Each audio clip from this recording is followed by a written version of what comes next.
vamos agora trabalhar um pouquinho. Eu queria fazer uma pergunta que vocês não precisam responder, né? Não vamos deixar o outro saber o que aconteceu hoje, mas eu queria fazer uma pergunta que eu fui me fazendo no estudo disso aqui, que me levou ao título da palestra. E a pergunta foi feita por Martin Luther King. A mais urgente pergunta a ser feita nessa vida é: o que fiz hoje pelos outros? E essa é uma pergunta, assim, para colocar na porta da geladeira, porque é muito difícil, talvez, né, a gente lembrar de fazer alguma coisa pelos outros. Porque pela gente é super fácil, né? Eu já levanto pensando o que eu vou comer, o que eu vou vestir, o que eu vou, né? O que vai ser bom para mim, o dia vai ser bom hoje para mim, espero que o meu dia seja bom hoje. Mas parar e pensar no outro, tem que fazer um pouquinho mais de esforço. Para alguns, né? Para muita gente, eu acho que não. Mas para umas pessoas que estão aqui ainda no planeta Terra, talvez ainda seja um pouquinho difícil, ou alguns dias um pouquinho difícil. Talvez outros a gente consiga ser mais, assim, desprendido e pensar. Mas no dia a dia, a gente está com a gente na cabeça, os nossos problemas, as nossas coisas. E essa pergunta que eu vi, eu tenho pensado muito nela, principalmente porque eu fui buscar onde foi, em que momento ele falou isso. E ele falou isso quando ele ganhou o Prêmio Nobel da Paz, em 1964.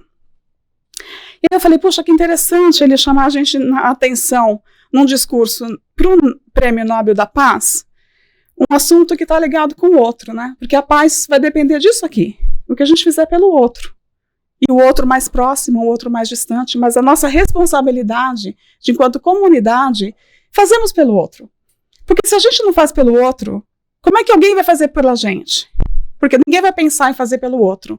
Então, esse movimento de que eu faço pelo outro gera que o outro faça alguma coisa por mim, mas não numa moeda de troca, simplesmente pelo fato de que foi bom, que alguém fez bem para mim, eu quero retribuir esse bem.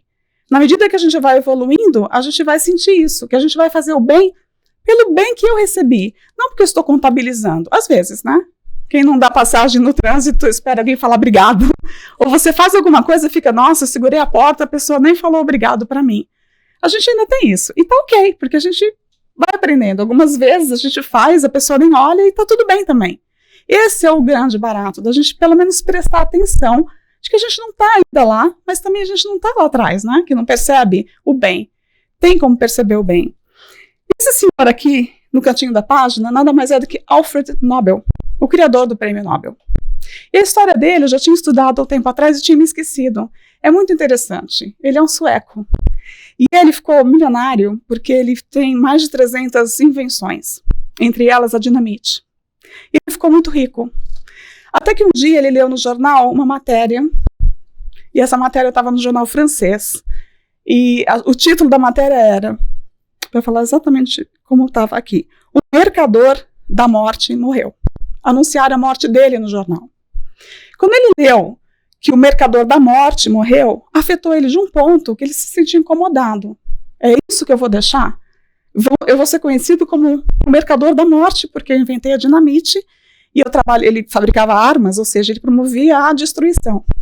E chocou ele de um tanto que ele resolveu mudar o propósito da vida dele. E, na verdade, foi um equívoco, porque, ao invés de anunciar a morte dele, anunciaram a morte do irmão. Ele ainda foi morrer 8 anos depois. Então, por que me chamou a atenção essa ligação dessa frase de Martin Luther King com a relação do Prêmio Nobel, né, de Alfred Nobel? Quando a gente percebe um caminho que a gente está tomando, será que a gente para se perguntar o que eu estou fazendo com a minha vida? O que eu estou deixando?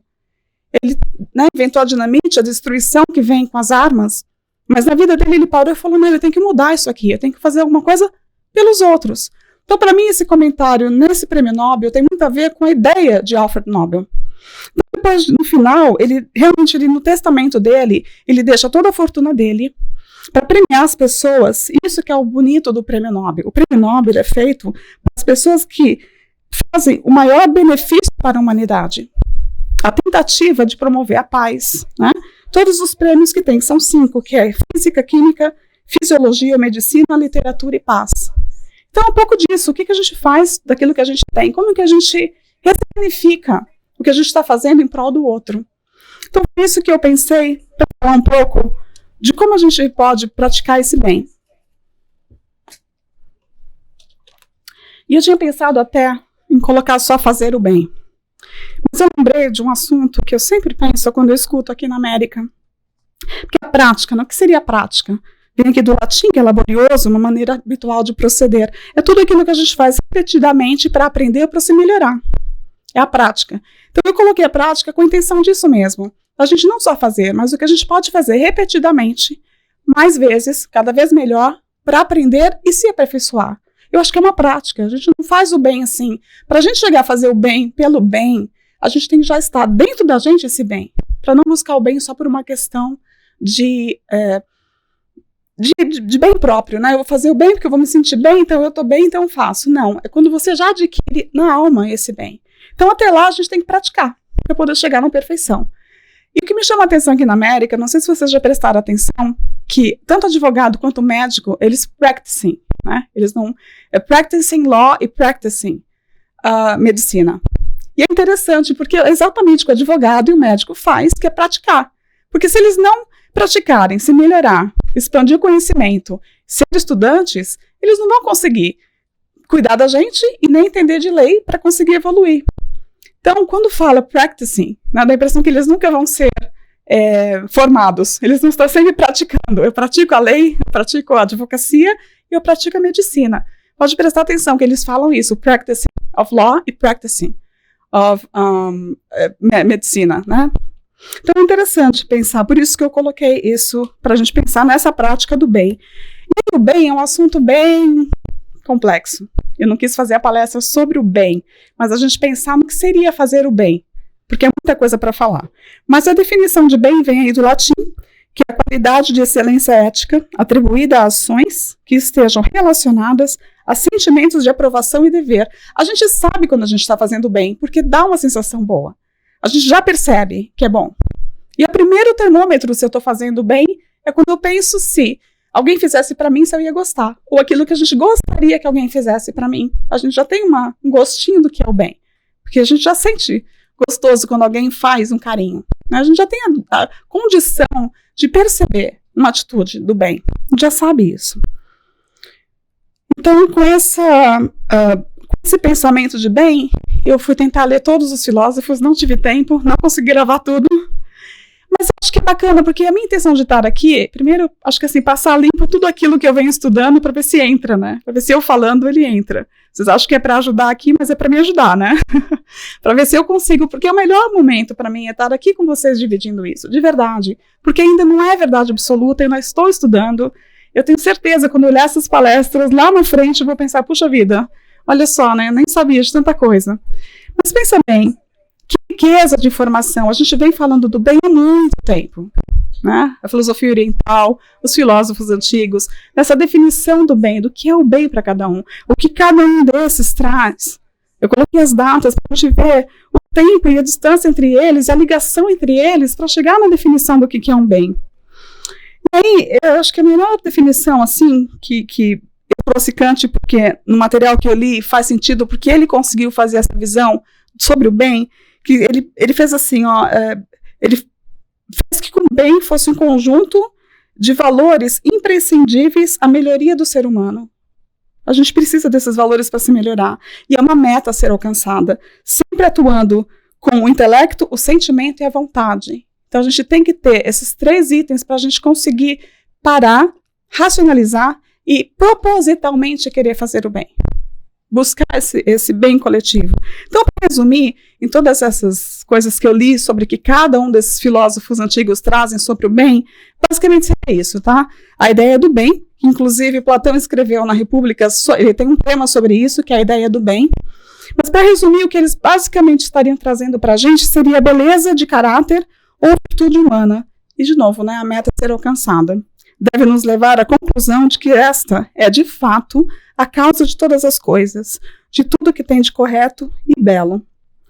Então, sempre vai levar a gente para pensar se estamos fazendo bem ou não, a gente tem que pensar que, se for bem, vai estar sendo levado para essas coisas, para o belo, para o justo, para o correto. Porque, às vezes, a gente faz um bem meio assim, né? Você sabe que não te deu isso no final, não está te levando muito aquilo. Você está fazendo, mas no fundo, você até está irritado por estar fazendo aquilo, que é mais por uma obrigação do que porque você já descobriu que fazer o bem é uma coisa coletiva, é uma meta, e que você vai se sentindo bem, os outros vão se sentindo melhor, e a gente vai trocando essas gentilezas. Então, o que seria ser um homem de bem, né? Como ser um homem de bem? Acho que o Ayrton foi semana passada que o Ayrton fez uma palestra sobre seres perfeitos, né? E ele tocou nesse ponto. E um capítulo do Livro dos Espíritos, aliás, não está só no Livro dos Espíritos, também está no Evangelho segundo o Espiritismo, que são os caracteres do homem de bem. É uma lista longa que a gente fica um pouco com medo de ler às vezes, que fala, meu Deus, essa lista é difícil, né, alcançar. Isso aí é perfeição absoluta. Mas eu queria trazer aqui uns pontos, não é a lista toda, o próprio Kardec no livro diz que não é a lista toda, mas são itens para a gente pensar. E duas coisas que eu acho importantíssimas ele falar aqui. Primeiro isso aqui, ó, aquele que se esforce para possuir. Ele não está querendo dizer que é aquele que já adquiriu tudo e já sabe fazer tudo. Mas o esforço que a gente faz para proceder nisso, no bem, é o que conta. O que a gente está tentando melhorar. Por mais que a gente faz, depois volta e tenta de novo, né? Tem uns fracassos, aí volta, tenta. Mas esse esforço é tremendo. A gente tem a consciência, a vontade de se esforçar para aquilo é o que conta. E ele continua no final do capítulo que quem está nesse caminho de se esforçar se acha que a todas as demais conduz. Já está num caminho que todas as demais conduz. Ou seja, se você tentar fazer uma dessas, você já está no caminho que as outras vão te levar, porque não vai ter jeito. Quando você para pensar numa dessas, automaticamente te leva a outras. Então, é a prática. É aqui que a gente vai buscar, de pouquinho, se melhorar. E Santo Agostinho propõe, a gente escuta isso sempre, todas as palestras praticamente numa casa espírita, volta no tema do conhece a ti mesmo, volta no tema que ele, à noite, se perguntava sobre essas questões de você se conhecer e você se melhorar.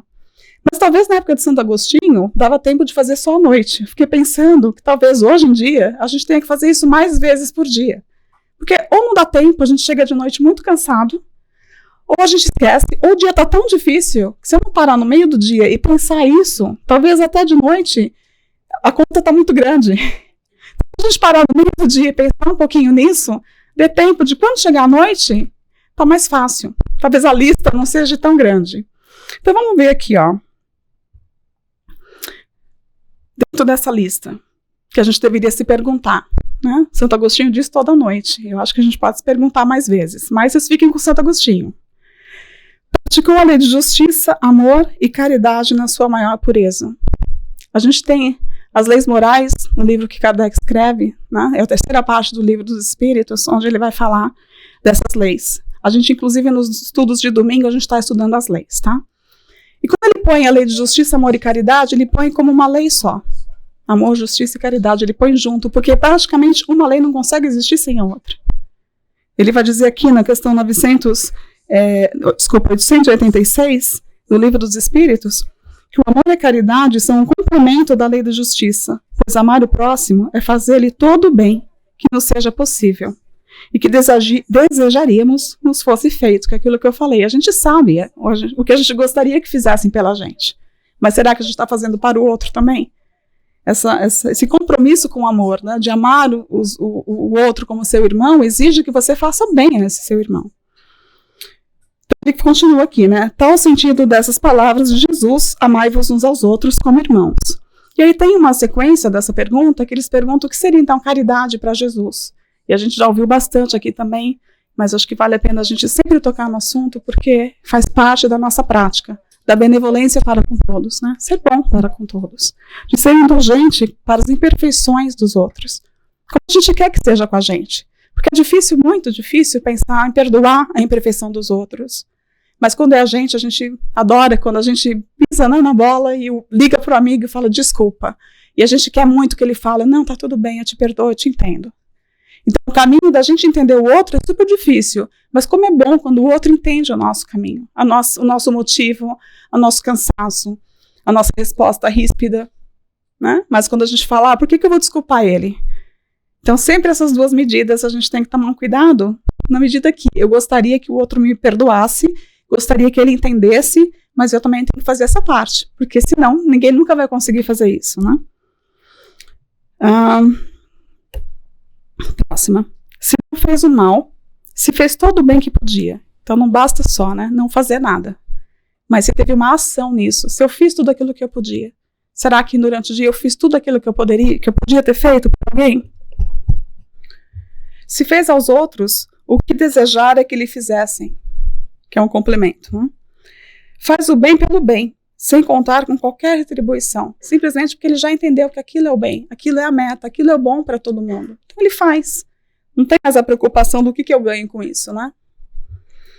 Os benefícios que espalha, nos serviços que presta, no fazer ditosos os outros, nas lágrimas que enxuga, nas consolações que prodigaliza aos aflitos. Então não é nem só material, aqui já pede uma visão mais amorosa do outro. Às vezes a pessoa está chateada, né? Quantas vezes, às vezes, já aconteceu comigo, a gente vê, as pessoas chegam aqui, às vezes, você percebe que a pessoa está chateada. E aí, você cumprimentar, né? Ou às vezes acontece comigo, Deus está chateado, alguém perguntar, tá tudo bem? Se olhar pelo outro, de ter certeza, como a Lina sempre fala, que desejar que o outro esteja bem. Porque vai reverberar. Se todos fizessem isso, talvez a Terra tivesse uma vibração diferente já, né? De doação, de recebimento. Isso que é importante. E o mais importante de tudo, no meu ponto de vista, e isso é dito pelo próprio Kardec, que nenhum lugar ali está escrito que para ser um homem de bem você tem que ser espírita. Isso é uma colocação muito importante dos espíritos para Kardec, para a gente não imaginar que só o fato de você se dizer espírita é que você é uma pessoa de bem. E aí eu queria ler para vocês a pergunta e a resposta dos espíritos, para ver como é clara e como é linda a visão de Kardec com relação à humanidade, né, à espiritualidade, que é muito maior. Questão 982.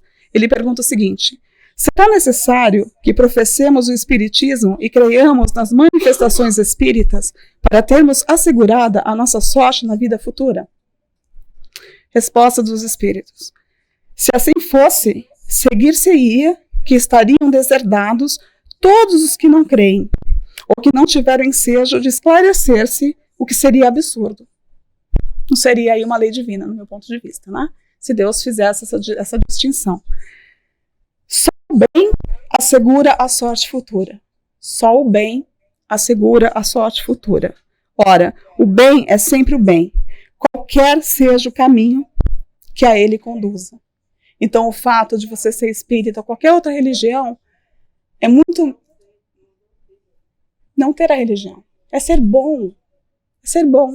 É óbvio que quando a gente vem com a doutrina espírita, que olha esse bem, por que às vezes a gente acha que é muito difícil fazer o bem? Porque a gente tem uma visão limitada. Porque na hora que a gente entender que a vida é eterna, que nós somos seres imortais, o fazer o bem aqui, que você não vê resultado, você sabe que a gente consegue, através da doutrina, recursos para entender essa imortalidade, né, da alma. A gente vai ter outras oportunidades. Então, acho muito bacana a gente não pensar que é só o fato de eu estar internada no centro espírita que eu já sou uma pessoa de bem, ou que aquela religião ou a outra religião, porque os próprios espíritos, o próprio Kardec deixa isso muito claro. Então é bacana a gente pensar, é o bem, não é a religião, é o bem. Então a gente tem que abrir para tudo isso. Fantasticamente, os recursos do autoconhecimento, os recursos que a gente tem aqui, mostra pra gente o quão é importante, o que a gente vai colher de bom pra gente. Porque somos herdeiros de nós mesmos. Não vamos fazer por ninguém. Somos individuais enquanto caminhantes. No vídeo, né? A nossa jornada ela é individual, mas a gente tem a jornada coletiva. Nós somos responsáveis para que esse planeta regenere. Ah, vai regenerar um dia. Por quem? Senão nós que vivemos nesse planeta. Né? Aqui no centro, se a gente não vir para cá, não organizar, não decorar e não limpar depois, quem vai fazer? Um dia alguém faz. Aí chega um dia que você fala, poxa, se eu fizer? Né? E isso é normal em todos os setores da vida. Então, acho que isso é bem bacana a gente pensar dessa forma. Então, no próprio Livro dos Espíritos, ele vai colocar que o bem está relacionado à moral, que é a regra do bem proceder. A moral, a gente sabe. Você sabe quando você está procedendo bem. A gente tenta, às vezes, fazer que não, né? Eu tive uma cena outro dia no Audi. Para quem compra no Audi, você vai lá, uma moedinha. Para quem não compra, é legal, vale a pena, uma experiência bacana. Primeiro que ele é bem orgânico, tudo lá é bem orgânico. E segundo que você tem uma experiência de pegar o carrinho e devolver o carrinho. Como tudo é uma prática e a gente é movido a dinheiro, né? Ninguém vai em outro mercado, pega o carrinho e devolve o carrinho. Mas no Audi você põe 25 centavos e você volta para o caso de 25 centavos. E naquele dia a gente estava indo para o mercado, 25 centavos, você volta para levar o carrinho para o mercado. Olha que não é o apego ao dinheiro. E eu, para não ter que andar lá, pegar o carrinho com 25 centavos, vinha vindo o senhor com o carrinho, porque ele teria que devolver para pegar de volta a moedinha dele. Eu, para ganhar tempo para ele e para mim, falei, olha, eu lhe dou minha moeda e você me dá o carrinho. Ele pegou a moeda e eu vi que ele ficou um pouco incomodado com a moeda. Falei, nossa, será que ele tá achando que minha moeda é falsa, né? Pensei na hora. Falei, 25 centavos falso, meu Deus. Mas não, ele ficou um pouco assim, desconfortável. E eu não entendi. Bem, aí quando eu fui colocar, eu fiz a compra e fui lá. Quando eu fui devolver meu carrinho para pegar os meus 25 de volta, que eu tinha dado para ele, não entra. Todos os carrinhos estavam quebrados. Então eu não precisava da moedinha para pegar o carrinho. Ele levou meus 25 centavos, que ele não precisava. Gente, 25 centavos. Mas o exercício é para quem? É para ele ou para mim? Né? Vamos pensar. Mas o que eu fiquei pensando?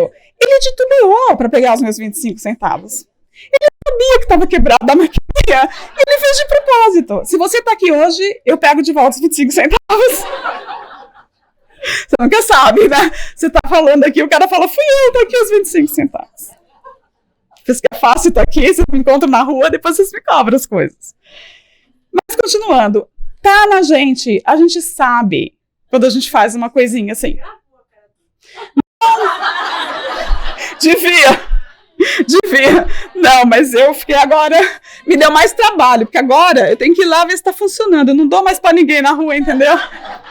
Me deixou mais dura, mais amarga com a vida. Olha que não faz 25 centavos. Imagina se fosse $10 cada carrinho. Se mata no estacionamento. Mas pra gente pensar, ele sabia. Eu não lembro do rosto, mas a fisionomia dele, porque ele pensou por um momento de me falar. Eu acho que um pouquinho mais ele falava, não, moça, não precisa, tá de graça hoje. Foi, né? Não, tadinho. Ó. O homem procede bem quando tudo faz pelo bem de todos, porque então cumpre a lei de Deus. Né? Cumpre a lei de Deus. Então, ele também vai lembrar, peguei lá, moça, olha lá os 25 centavos, tadinha. Ela ia fazer compra com dinheiro, agora 25 centavos a menos. Deixou o limão para trás. O Livro dos Espíritos vai falar pra gente que o bem é tudo aquilo que aproxima a gente das leis de Deus, e tudo aquilo que é o mal é aquilo que nos afasta da lei de Deus. Então não precisa ficar falando muito sobre o mal pra gente entender o que é o mal, né? Se a gente entender que é o bem, tudo que não é o bem é o mal. E assim a gente vai, não vou entrar na discussão da criação do bem e do mal, porque aí é uma outra palestra, enfim, né? São outros estudos. Mas olha só, eu separei 3 coisas aqui pra gente pensar, porque às vezes a gente tem a intenção de que, mas assim, é muito grande fazer o bem. O que eu vou ter que fazer? Vou ser uma Madre Teresa de Calcutá? Vou virar o quê? Um Chico? Vou ficar, né? A gente coloca uma proporção de fazer o bem muito fora, e talvez fazer o bem está em coisas menores naquilo que a gente consegue naquele momento, sabe? Então eu queria pensar nisso, ó. Questão 630. O homem tem meios para distinguir por si mesmo o bem e o mal. Deus lhe deu a inteligência para discernir um e o outro. Então não dá para falar que eu não sei. A gente tem essa capacidade dentro da gente para saber se a gente está fazendo, o quanto a gente está fazendo. Em determinadas fases da vida, em determinadas posições que a gente vai amadurecendo, mas a gente sabe. A gente pensa nisso, né? A gente já consegue distinguir um do outro. E, de novo, eu acho que a medida é, eu gostaria que estivessem fazendo isso para mim. Ali você já mediu. Se você não gostaria que fizessem para você, ali você já sabe que não deve ser muito legal, né? Ou você está fazendo escondido também, às vezes, muito escondido, a gente sabe que se a gente não pode fazer as claras, tem que pensar um pouco também, né? Ou se alguém descobrir o que eu estou fazendo, como seria? Se todos soubessem o que eu estou fazendo. Não é para assustar, não. A prática do bem se resume no amor, porque a gente tem a chance aqui de praticar isso. Então, por que se resume no amor? Porque o amor, a Sandra fez uma palestra lindíssima também sobre a questão do lema de Abigail, e ela falou muito bonito sobre o amor. Né? Para quem assistiu, para quem não assistiu, já está no YouTube. Entre no YouTube, registre no YouTube, para a gente poder ter mais visualizações e poder fazer mais o trabalho. É muito legal se vocês puderem entrar lá. A palestra da Sandra está lá. Então, esse amor, né? Ela fala sobre isso. Esse crescente do amor, esse amor maior, é uma coisa assim, que a gente vai praticando, mas a gente vai aprendendo a amar, vai escolhendo, através da nossa vontade, propositalmente amar, fazendo esse exercício, né? O Livro dos Espíritos define muito bonito esse amor. É o amor no sentido, não é o amor no sentido vulgar do termo, mas esse sol interior que condensa e reúne em seu ardente foco todas as aspirações e todas as revelações sobre-humanas. É um amor muito mais puro, que a gente vai exercitando para um dia chegar nesse amor. É um crescimento, né? Um aprendizado. E a lei, né, a regra de ouro, que eles dizem no próprio Livro dos Espíritos, quando a gente aprender isso aqui, a raça humana, o efeito do nosso melhoramento moral e a felicidade durante a nossa vida terrestre depende disso. Então, quando eu procuro como ser mais feliz no Google, talvez se a gente pensasse um pouco nisso aqui, a gente pudesse ser mais feliz, porque eles estão dizendo que isso aqui vai melhorar a raça humana e vai fazer com que a gente seja mais feliz aqui na vida terrestre. Que a felicidade não é desse mundo, não é, mas você pode viver melhor aqui, com certeza.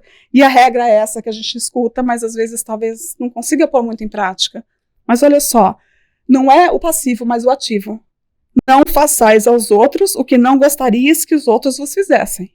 Mas olha a ação. Fazer, ao contrário, todo o bem que puder fazer-lhes. Já é uma outra posição. Exige que a gente faça alguma coisa. Não é só, eu tô bem, eu não faço mal para ninguém, então eu tô beleza na fita, né? Tô bem. Não. Exige que a gente faça alguma coisa por alguém. Estamos numa comunidade, numa família, por um propósito. Temos comprometimento de ajudar uns aos outros. Eu uso sempre aquele exemplo, né? Que a gente fica chateado, às vezes, de fazer alguma coisa para alguém em casa. E aí chega alguém de fora ou algum desconhecido, a gente faz. Mas em casa dá aquela raiva de fazer, né? Levar a toalha para alguém que pede. Quando vai tomar banho e não leva a toalha, eu acho um absurdo. Mas se vai uma pessoa na sua casa e é um convidado ou um hóspede, você leva e fala, desculpa, fui eu que não pus a toalha no banheiro para você. Mas o marido, a mulher pede, pega a toalha. Às vezes a gente fica, né? A gente tá praticando o bem. Leva a toalha, né? É melhor levar a toalha do que ele usar a sua. Para quem usa a toalha dos outros, isso também serve. E a gente pergunta assim, tá bom, mas eu não sou Madre Teresa, eu não sou nenhum, né, nada especial, eu não consigo fazer. E aí os espíritos dizem pra gente que não, olha só, não há quem não possa fazer o bem. Gente, não há. Não dá para falar, eu não consigo. Não dá para falar, eu não aprendi, não sei, não consigo. Eu tento, mas não posso, não existe. Gente, não há. E por que será que não há? Eles vão dizer por quê. Porque somente egoísta nunca encontra oportunidade de praticar. Basta que se esteja em relação com outros homens para se ter ocasião de fazer o bem.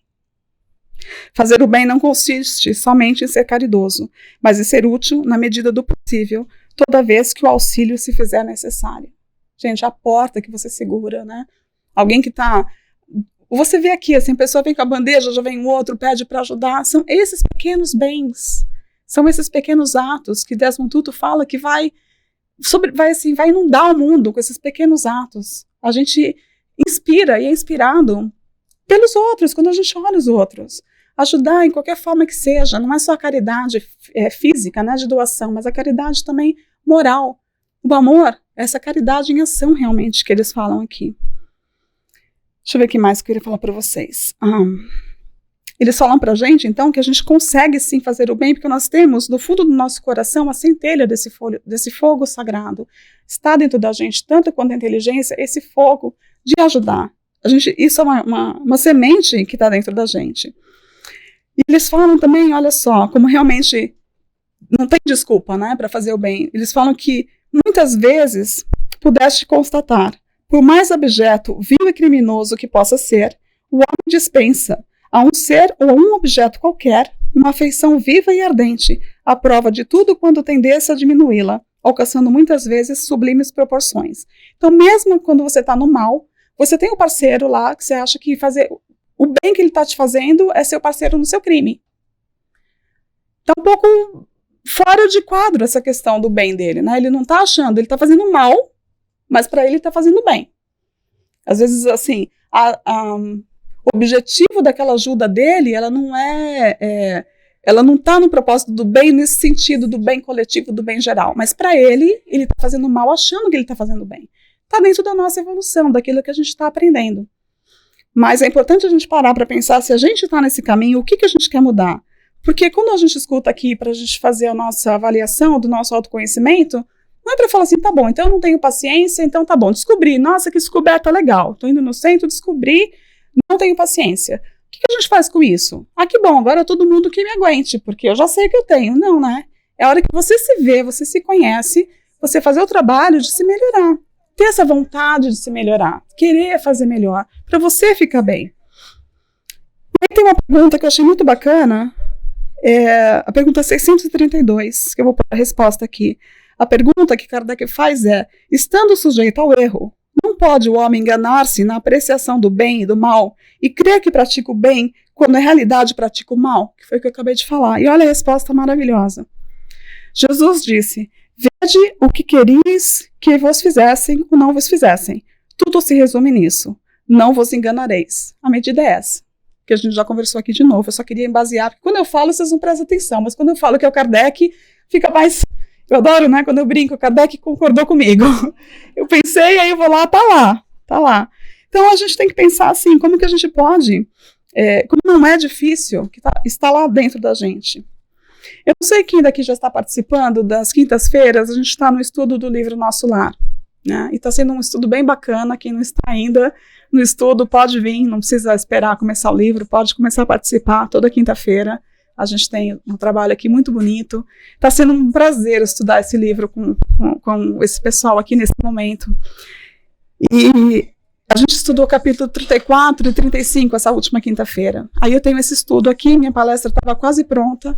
E o próximo capítulo, 36, é um capítulo lindíssimo, onde o André Luiz... Nosso Lar é um livro, não sei se todo mundo já conhece, mas é um livro psicografado por Chico Xavier.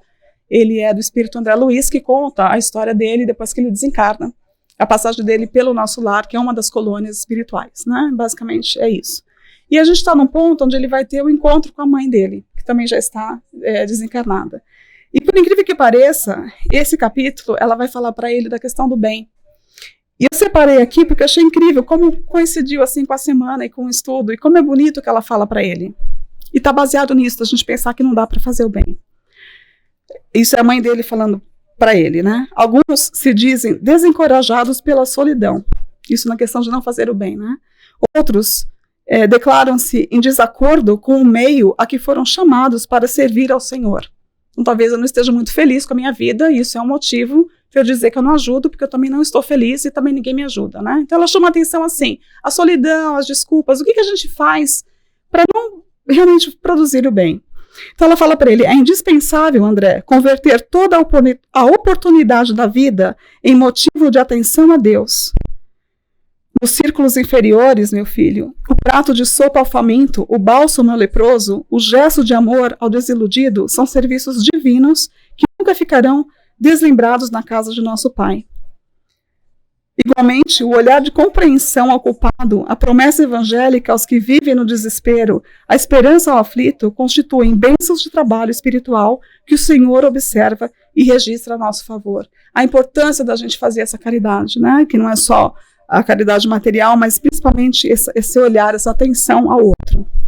Então, todo benefício jamais se perde, eles dizem pra gente. Tudo que a gente tentar nunca vai ser perdido. Todo bem que a gente tentar fazer, mesmo atrapalhadinhos, nunca vai ser perdido. E achei para falar dessa primeira parte aqui, que está na pergunta 642, eles perguntam se para agradar a Deus e assegurar a sua posição futura, bastará que o homem não pratique o mal? Então, será que assim, só não praticando o mal, então eu estou bem? Eu não faço mal, então tá bom. A resposta dos espíritos é não.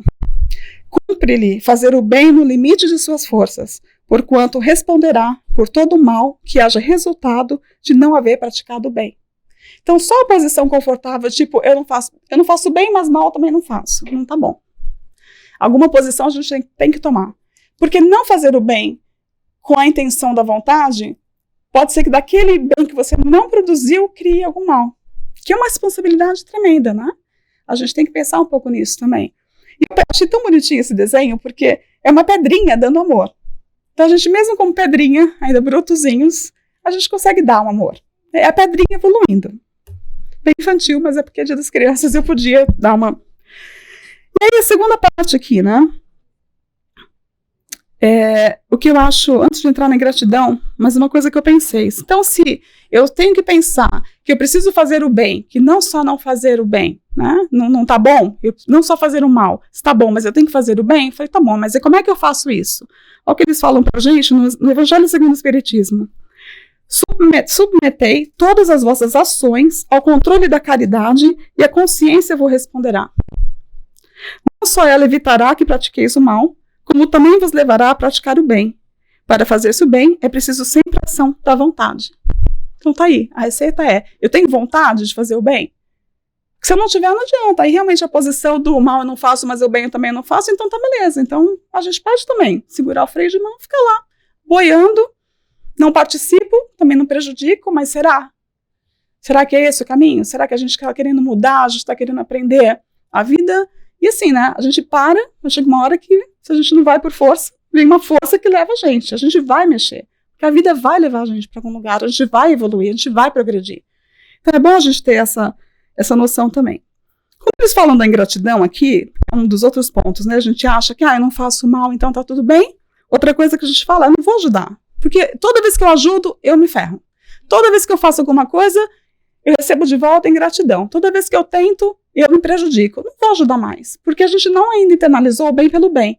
Então a gente coloca, quando eu faço o bem e eu não tenho reconhecimento, ou aquela pessoa me magoa, então eu não fiz o bem pelo bem. Eu ainda estou no processo de entender o que é um bem, internalizar o bem. Então, quando a gente fala de ingratidão, eu li umas coisas aqui que eu falei, nossa, aquelas coisas que a gente lê e fala, nossa, eu não quero falar muito sobre isso. Mas é bacana a gente ver o quanto que você pode trabalhar aquilo dentro de você. Então, eles falam assim, que quando a gente, né, é um capítulo do Evangelho segundo o Espiritismo, da nossa mão direita não saber que a mão esquerda está dando, né, ao contrário. Benefícios pagos com ingratidão. Esse é o título do capítulo. Que se deve pensar dos que, recebendo a ingratidão em paga de benefícios que fizeram, deixam de praticar o bem para não topar com os ingratos? Resposta. Nesses, há mais egoísmo do que caridade, visto que fazem o bem apenas para receber demonstrações de reconhecimento. É não fazer com desinteresse. E o bem, né? E também há o orgulho, porquanto os que assim procedem se comprazem na humildade com que o beneficiado lhes vem depor aos pés o testemunho do seu reconhecimento. Então, quando a gente fala que eu não ajudo porque o outro é ingrato, na verdade, eu estou falando de mim mesmo. Se eu estou ofendido com o bem que eu fiz, se eu estou chateado com o bem que eu fiz que não teve retorno, porque eu estou sendo egoísta, porque eu gostaria que o outro viesse e falasse, quer dizer, reconhecesse o meu bem, ou porque eu estou tendo orgulho de achar que assim, então agora eu fiz o bem, eu queria que ele fosse grato o resto da vida, e falasse obrigado até o fim, porque foi eu que fiz. Então olha só como tudo volta na gente, não tem muita desculpa para não fazer o bem quando a gente pensa nisso tudo. Né? E sabeis porventura se o benefício momentaneamente esquecido não produzirá mais tarde os bons frutos, porque a gente quer o resultado às vezes na hora, mas o bem que a gente faz para uma pessoa, para ela, aquela semente, aquele bem pode ter resultado até depois que ele desencarna, de sentir o bem que a gente fez, né? E também, finalmente, por nós mesmos. Também por vós mesmos tereis trabalhado, porquanto granjeareis o mérito de haver feito o bem desinteressadamente e sem que as decepções vos desanimassem. Quer dizer, quando eu faço bem, eu não espero retorno, eu faço bem pelo bem, eu estou fazendo por mim, porque eu já estou fazendo bem por desinteresse. Então, eu já estou melhorando. Então, quando a gente joga no outro, que eu não faço mais porque o outro, vamos voltar um pouquinho mais e pensar o que eu estou fazendo comigo nesse processo quando eu acho que é o outro. E no final, alguma coisa que tem que sair da gente, tem que ser alguma coisa que realmente faça sentido eu me doar. Tem que sair da gente, como a gente vê no óbolo da viúva, que é uma passagem que Jesus conta, que ela chega lá e dá como oferenda a única moeda que ela tem. Que ela deu até o que ela não tinha, porque dar o que está sobrando é mais fácil, mas dar da gente, a nossa atenção, o nosso carinho, o nosso cuidado, é muito mais difícil. E eu li num capítulo que falava que tinha o óbolo da viúva, mas tinha outra pessoa que também doou, a pessoa que foi limpar o templo. Porque a viúva ainda deu a moeda que ela tinha, deveria dos 25 centavos. Mas não é o mesmo caso, né? Porque eu estou pensando nele até agora. Mas assim, a pessoa que limpou, a pessoa que está lá, está dando de si. A pessoa que fez um prato hoje aqui, pôs dela. Eu fui lá e comprei a torta. Mas a pessoa que cozinhou a torta deu de si. Tem um valor quando a gente dá da gente. É esperado que esse mérito saia de quando sai de você. Né? Tá justamente nessa dificuldade de praticar. Porque tá fácil quando você tem e só dá para a pessoa. Então, para a gente poder caminhar aqui, a gente está quase já no finalmente, fazer o bem faz bem. Sem dúvida nenhuma, a gente sabe disso, né? E não por uma questão de que a gente vai se sentir melhor, mas porque a gente vai incorporar que o bem é o melhor para todo mundo. Então, eu trouxe essa frase aqui de Emmanuel, do Pensamento e Vida, que é para a gente pensar o que esse movimento do bem faz com a gente. Olha só, a prática do bem, simples e infatigável, pode modificar a rota do destino, de vez que o pensamento claro e correto, com ação edificante, interfere nas funções celulares, tanto quanto nos eventos humanos, atraindo em nosso favor, nosso reflexo melhorado e mais nobre, amparo, luz e apoio, segundo a lei do auxílio. Então, olha quanta coisa a gente pode reverter para nós mesmos, com o bem pelo bem, sem desinteresse. Acho que o Humberto que brinca que se a gente soubesse como é bom ser bom, a gente seria bom, nem se fosse por egoísmo, né? Mas não é esse egoísmo de fazer o bem porque eu vou ganhar tudo isso. A gente já, né, entendeu? É o que a gente faz de desinteresse de realmente o bem pelo próximo. E a gente tem várias coisas que a própria ciência já traz, né? Que eu vou citar algumas aqui. O quanto que quando você faz atos bons também, que vai atingir a área límbica do seu cérebro, vai fazer você se sentir bem, vai atingir os neurotransmissores, você se sente bem, você quer fazer mais. E baseado nesse estudo de quanto fazer o bem faz bem, tem vários estudos comprovando que a pessoa que doa, ela é mais feliz do que aquela que recebe. Tem muito estudo da ciência, e eu vi vários artigos sobre isso, mas basicamente, né, falam que ajudar os outros impulsiona a felicidade, o gasto com os outros também traz mais felicidade. Que mais? Pode servir para distrair as pessoas do hábito de ficar remoendo os próprios problemas para que sintam gratos por aquilo que têm. Voluntariar-se. À medida que a gente sai da gente, a gente ajuda o outro, o nosso probleminha fica lá um pouco escondido para cuidar do outro. Isso traz benefício para a gente também, né? Traz um bem-estar psicológico. Doar pode aumentar nossa longevidade. Estudos com pessoas mais velhas mostram que aqueles que dão suporte a outros vivem mais do que aqueles que não fazem isso. Isso inclui apoio a amigos, parentes e vizinhos e apoio emocional ao parceiro.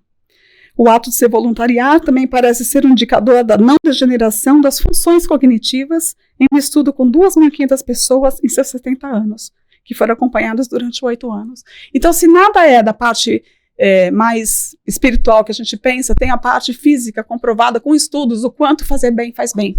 E aqui algumas coisas que eu relacionei, né? Reduz o estresse, aumenta a nossa sensação de competência, impulsiona a felicidade, proporciona senso de sentido, aumenta os níveis de satisfação,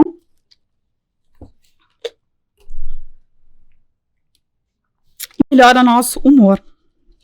Então, muito motivo aí para a gente fazer o bem.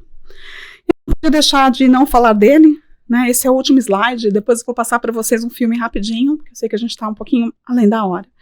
Mas para a gente pensar nessa passagem, que também é do livro Nosso Lar, que é a continuação da conversa da mãe do André Luiz com ele. E ela falou uma coisa muito bonita. A prática do bem exterior é um ensinamento e um apelo, para que cheguemos à prática do bem interior. Jesus deu mais de si para o engrandecimento dos homens, que todos os milionários da terra, congregados no serviço, sublimem embora da caridade material. O quanto que Jesus deu dele, né? E o que ele fez, o que ele consolou, o que ele curou, o que ele ouviu. As atitudes dele, que estão além da parte material, né? Essa caridade dele. E ela vai dizer, para a gente finalizar aqui, o Evangelho de Jesus lembra-nos que há maior alegria em dar do que em receber. Aprendamos a concretizar semelhante princípio no esforço diário a que fomos conduzidos pela nossa própria felicidade. Dá sempre, filho meu.